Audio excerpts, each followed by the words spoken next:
ভোলানাথের উপলব্ধিতে সত্য কি?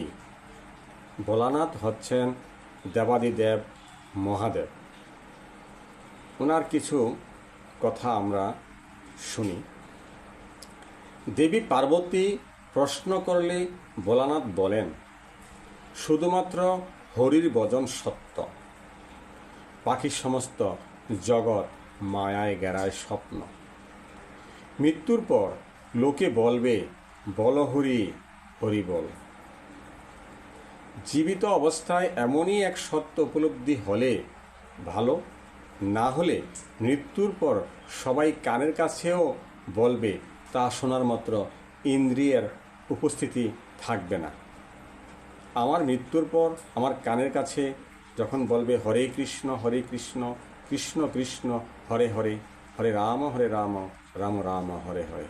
ভোলানাথের এই কথাটাই এখানে উল্লেখ করা হয়েছে।